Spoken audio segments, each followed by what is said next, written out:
के मुख्यमंत्री पुष्कर सिंह धामी की अध्यक्षता में आयोजित कैबिनेट बैठक में 15 महत्वपूर्ण प्रस्तावों पर मुहर लगी है। अपर सचिव बंशीधर तिवारी के अनुसार गोपालन योजना में सब्सिडी देकर सामान्य वर्ग को शामिल किया गया है। वहीं गौलापार हल्द्वानी में हाईकोर्ट के लिए 30 हेक्टेयर भूमि निशुल्क देने की मंजूरी भी मिली है।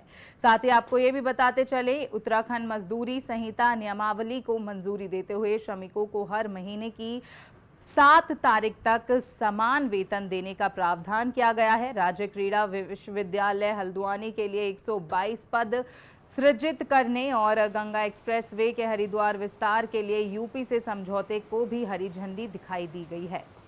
तो ये बेहद बड़ी जानकारी, जहां आपको बताते चलें कि सीएम की अध्यक्षता में कैबिनेट बैठक हुई। साथ ही आपको ये भी बताते चलें कि इस कैबिनेट बैठक में कुल 15 प्रस्तावों पर मुहर लगी है। ये बेहद बड़ी जानकारी, जहां आपको बताते चलें कि 15 प्रस्ताव धामी कैबिनेट से पास हुए हैं। इसी के साथ आपको ये भी बताते चलें, ये जो पूरी बैठक रही वो मुख्यमंत्री पुष्कर सिंह धामी की अध्यक्षता में आयोजित हुई। साथ ही इस कैबिनेट बैठक में 15 जो मेन और बहुत महत्वपूर्ण और अहम प्रस्ताव थे उन पर मुहर लगी है। साथ ही आपको ये भी बता दें कि अपर सचिव बंशीधर तिवारी के मुताबिक गोपालन योजना, आपको बताते चलें कि गौपालन योजना में सब्सिडी देकर सामान्य वर्ग को शामिल किया गया है। वहीं गोलापार में हाईकोर्ट के लिए 30 हेक्टेयर भूमि निशुल्क देने को भी मंजूरी मिली है। यानी साफ तौर पर आपको बता दें, बेहद अहम, बेहद महत्वपूर्ण ये कैबिनेट बैठक रही, जहां साफ तौर पर 15 प्रस्तावों पर कैबिनेट की मुहर लगी है। इसी के साथ हाईकोर्ट को गोलापार में 30 हेक्टेयर जमीन मिलेगी। इस बात के लिए भी साफ तौर पर आपको बता दें कि कैबिनेट की मुहर लग चुकी है, कैबिनेट की मंजूरी मिल चुकी है। यानी गोलापार में हाईकोर्ट के लिए अब 30 हेक्टेयर भूमि निशुल्क देने की मंजूरी साफ तौर पर कैबिनेट की ओर से मिली। इसके अलावा अगर बात करें तो उत्तराखंड मजदूरी संहिता नियमावली को मंजूरी देते हुए श्रमिकों को हर महीने की 7 तारीख तक समान वेतन देने का प्रावधान किया गया है। तो ये बेहद अहम और महत्वपूर्ण जानकारी आप तक बताते हुए, जहां आपको बताते चलें कि सीएम की अध्यक्षता में ये बेहद अहम और महत्वपूर्ण कैबिनेट बैठक रही। कई मुद्दों पर मंथन हुआ, कई जो सारे फैसले हैं उनको लेकर भी इस दौरान चर्चा की गई। साथ ही 15 जो कुल प्रस्ताव हैं वो कैबिनेट से पास हुए हैं। तो ये बेहद बड़ी खबर देहरादून से आपकी टीवी स्क्रीन पर, जहां आपको बताते चलें कि कैबिनेट से 15 प्रस्ताव पास हुए हैं। इसी के साथ अगर बात की जाए तो आपको ये भी जानकारी देते चलें कि उत्तराखंड मजदूरी संहिता नियमावली को मंजूरी देते हुए श्रमिकों को हर महीने की 7 तारीख तक समान वेतन देने का प्रावधान भी किया गया है। राज्य क्रीड़ा विश्वविद्यालय हल्द्वानी के लिए 122 पद सृजित करने और गंगा एक्सप्रेस वे के हरिद्वार विस्तार के लिए यूपी से समझौते को भी हरी झंडी दिखाई दी गई है। तो बेहद अहम बैठक रही। साथ ही आपको ये भी बताते चलें, तमाम फैसले इस दौरान लिए गए हैं। आपको ये भी बता दें कि हाईकोर्ट को गोलापार में अब 30 हेक्टेयर जमीन मिलेगी, उसकी भी मंजूरी कैबिनेट की ओर से लग गई है। और इस खबर पर ज्यादा जानकारी के साथ हमारे सहयोगी उपेंद्र सिंह राणा हमारे साथ जुड़ चुके हैं। तो उपेंद्र, क्या कुछ जानकारी, क्योंकि बेहद अहम ये बैठक रही। देखिए, धामी सरकार की दिन दोपहर में जिस तरीके से जो बैठक हुई काफ़ी अहम ये बैठक रही। 15 मुद्दों पर जिस तरीके से बैठक में मोहर लगी और जिस तरीके से सबसे पहले जो गौपालक योजना लेकर जो सरकार लेकर आई है उसमें भी संशोधन जो है वो किया गया। पहले जिस तरीके से SC और ST के लोगों को इस पर जिस तरीके से छूट दी जाती थी, अब सामान्य वर्ग के लोगों को भी जो गौपालक हैं उनको छूट दी जाएगी और उसके साथ साथ उनको सब्सिडी भी मिलेगी और साथ साथ वह अब 2 जो है पशु जो है वो पाल सकेंगे, जिसमें वो गाय या भैंस में किसी को भी पालने की छूट जो है वो दी गई है।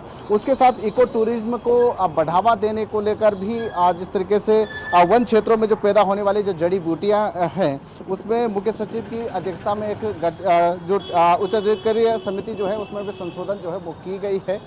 उसमें संशोधन जो है वो किया गया है और साथ ही साथ जो संशोधन विधेयक है उसमें उत्तराखंड माल एवं सेवा संशोधित अध्यादेश जो है उसको मंजूरी दी गई है। हालांकि उस पर भी जो है विचार विमर्श किया गया और उसके साथ उत्तराखंड मजदूरी संहिता नियमावली कैबिनेट को मंजूरी दी गई। उसमें संगठित और असंगठित जो श्रमिक मजदूर हैं उनके लिए ये जो है नियमावली जो है वो गठित की गई और महीने की जो अगले महीने की जो 7 तारीख होती है उसमें श्रमिकों का वेतन जो है वो दिया जाएगा। उसको लेकर प्रावधान जो है वो कैबिनेट में रखा गया है। उसके साथ हल्द्वानी के जो गोलापार है वहाँ पर काफ़ी लंबे समय से जिस तरीके से जो नैनीताल हाईकोर्ट को शिफ्टीकरण का जो मामला जिस तरीके से जो चल रहा है उसको लेकर भी जो कैबिनेट में मंजूरी मिली है कि जो 30 हेक्टेयर भूमि है वो सरकार की ओर से जो है वो निःशुल्क वहाँ पर दी जाएगी। उसके साथ हल्द्वानी विश्वविद्यालय में जो कर्मचारियों को लेकर उसके लिए विज्ञप्ति जो है वो निकाली जाएगी। इन तमाम सारे मुद्दों पर जो है वो आज चर्चा जो है वो खास तौर पर की गई। उसके साथ गंगा एक्सप्रेसवे जो मेरठ से हरिद्वार की ओर जो बनाई जानी है उसको लेकर अभी बातचीत जो है वो की जाएगी। उसके लिए उत्तर प्रदेश सरकार से भी बातचीत जो है वो होगी और जल्द जो है इस एक्सप्रेसवे को लेकर जो है वो काम किया जाएगा। वही देखिए, जब गंगा एक्सप्रेसवे को लेकर, क्योंकि यूपी सरकार से भी समझौते को लेकर बातचीत चल रही है, तो इसका कितना फायदा मिलने वाला है यात्रियों के लिए और कितनी ज्यादा आवाजाही में कितनी ज्यादा सहूलियत होने वाली है? जी देखिए, बिल्कुल जो अगर ये गंगा एक्सप्रेसवे बनेगा तो इसमें जिस तरीके से जो लखनऊ जाने वाले और जो मेरठ जाने वाले जो भी यहाँ से जो लोग जाते हैं या यूपी से जो हरिद्वार आने वाले जो श्रद्धालु हैं, खासतौर पर जो तीर्थाटन और पर्यटन को बढ़ावा देने की दिशा में जो है सबसे ज़्यादा काम जिस तरीके से जो सरकार कर रही है उसको बढ़ावा देने के लिए काफ़ी बेहतर कनेक्टिविटी जो है वो होगी। वैसे में कनेक्टिविटी के क्षेत्र में जो सरकार जिस तरीके से जो काम कर रही है, ऐसे में हरिद्वार में खासतौर पर जिस तरीके से जो श्रद्धालु यहाँ पर पहुँचते हैं वो जो है सहजता से जो है यहाँ पर पहुँचेंगे, उनको काफ़ी कम समय जो है वो लगेगा। उसके साथ साथ जो जाम की समस्या जो हरिद्वार में रहती है खासतौर पर पर्यटन के समय उस जाम से भी छुटकारा जो है वो आम लोगों को मिलेगा और काफ़ी कम समय जो है उत्तर प्रदेश से हरिद्वार आने में जो है आम लोगों को लगेगा। तो उसको लेकर काम जो है वो किया जा रहा है और उसको लेकर अब उत्तर प्रदेश सरकार से भी बातचीत जो है वो की जाएगी और यहाँ से कैबिनेट से उस पूरे मामले को लेकर मंजूरी जो है वो दी गई है। और वहीं उपेंद्र देखिए, क्योंकि उत्तराखंड मजदूरी संहिता नियमावली को मंजूरी मिल चुकी है, तो वहीं श्रमिकों को हर महीने जो एक न्यूनतम वेतन रहने वाला है वो श्रमिकों का क्या रहने वाला है? जी देखिए, न्यूनतम वेतन तो नहीं है, लेकिन जो समान कार्य का समान वेतन देने की मंजूरी जो है वो सरकार की कैबिनेट में जो है वो मंजूर किया गया है कि जितना कार्य श्रमिक करेगा उसका समान वेतन जो है, चाहे वो महिला हो पुरुष हो, उनको समान वेतन जो है वो दिया जाएगा। उसको लेकर पहले भी जिस तरीके से जो श्रमिकों की ओर से बड़ा आंदोलन जो है वो किया जा रहा था, जो फैक्ट्रियों में तमाम सारे एजेंसियों में जो मजदूर श्रमिक जो हैं वो लगे हुए हैं, उनकी ओर से ये लगातार इस बात को कहा जा रहा था कि हमें जो है कई घंटों तक जो है वो काम किया करते हैं, लेकिन उसका पूरा भुगतान जो है, पूरा पैसा जो है वो नहीं दिया जाता है। उसको लेकर अब सरकार ने एक ठोस नीति जिस तरीके से जो बनाई है, संशोधन नियमावली उसमें निकाले है, उसमें सरकार की ओर से कहा गया है कि चाहे वो महिला हो पुरुष हो, जितना काम जो है श्रमिक करेगा उसका समान वेतन जो है उनको देना होगा।